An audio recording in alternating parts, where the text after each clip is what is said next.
Hello everyone, তোমরা সবাই কেমন আছো? আশা করি ভালো আছো। দেখো, আজকে একটা চিকেন পকোড়া রেসিপি নিয়ে চলে এলাম। এখানে আমি চিকেনটা ভালো করে ধুয়ে নিয়েছিলাম, অনেকবার করেই ধুয়েছি, তোমরা দেখতেই পাচ্ছ।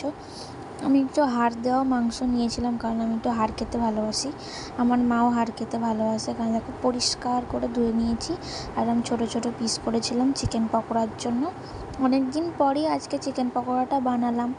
বাবা কালকে বলছিল কদিন ধরে অনেক কিছু বানাচ্ছিলি, আজকে কেন বানাচ্ছিস না এখন? ওই জন্য আজকে বাবাকে বলেছিলাম করবো। আজকে দেখো চিকেন পকোড়া রেসিপিটা তোমরা দেখতে থাকো।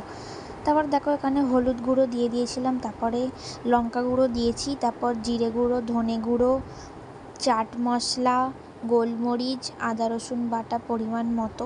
তোমরা মাংসের মধ্যে যতটা মাংস আর কি নেবে সেরকম পরিমাণ অনুযায়ী তোমরা দেবে। তারপরে আমি গোলমরিচটা এখানে দিতে ভুলে গেছিলাম, আমি ভিডিওটা আর করিনি।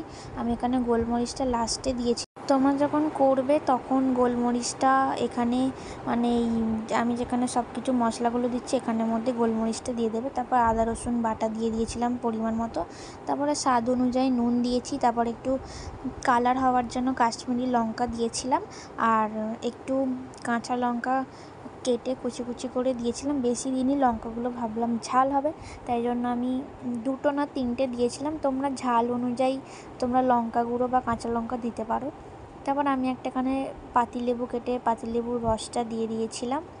তারপরে দেখো, এখানে একটু বেসন দিয়েছিলাম আর কর্নফ্লাওয়ার দিয়েছিলাম। তোমরা কর্নফ্লাওয়ার যদি না থাকে তোমরা চালের গুঁড়োও দিতে পারো। আমার কাছে চালের গুঁড়ো ছিল না, আমি কর্নফ্লাওয়ার দিয়েছি। এমনভাবে কর্নফ্লাওয়ারটা দিয়েছি সব ছিটকে গেছে। তারপর আমি একটা ডিম ফাটিয়ে দিয়ে দিয়েছিলাম। তোমরা চিকেন পকোড়ার মধ্যে পেঁয়াজ কুচি করেও দিতে পারো, আমি দিইনি কারণ আমার মা খাবে না। তারপরে সব কিছু আমি একসাথে মিক্সড করে নিয়েছিলাম। নেওয়ার পর দেখো এরকম দেখতে হয়েছে। মিক্সড করে 15 মিনিট রেখে দিতে হবে। 15 মিনিট পর আমি তারপরে এটা ভাজতে আসবো। তারপর দেখো তেলটা গরম হয়ে গেছিলো, আমি 15 মিনিট পর আবার চলে এসেছি। তেলটা খুব গরম হবে না, মিডিয়াম গরম হবে। চিকেন পকোড়াগুলো লো টু মিডিয়াম হিটে ভাজতে হবে। আমি বেশি ভাজিনি, করেছিলাম অনেকটাই, তখন আমি একা খাবো বলে আমি নিজের জন্য মতো ভেজেছিলাম। দেখো, তারপর এটা উল্টে পাল্টে ভেজে নিতে হবে একটু লাল লাল করে, যাতে দেখতে একটু ভালো হয় বা মুচমুচে হয়। খেতে তো ভালো হয়েছিল। আমি যাই জিনিস করি সবসময় ভালোই হয়, কোনো দিন খারাপ হয় না। তারপর সাইডে আমি এখানে ম্যারিনেট করে রেখেছিলাম, দেখো অনেকটাই এনেছিলাম। তারপর ওই কটা না আর কয়েকটা ভেজেছিলাম। ভেজে নেওয়ার পরে কীরকম দেখতে হয়েছে দেখো তোমরাই। আজকে অনেক দিন পরে চিকেন পকোড়াটা খেলাম, বেশ ভালোই লেগেছে। এই দেখো ফাইনাল এরকম দেখতে হয়েছিলো। তারপরে চিকেন পকোড়া কি শুধু খেলে হবে? তারপরে তার সাথে আমি করেছিলাম একটু কফি। অনেক দিন ভাবলাম কফি খাওয়া হয় না, তো এখানে আমি কফিও করে নিয়েছি।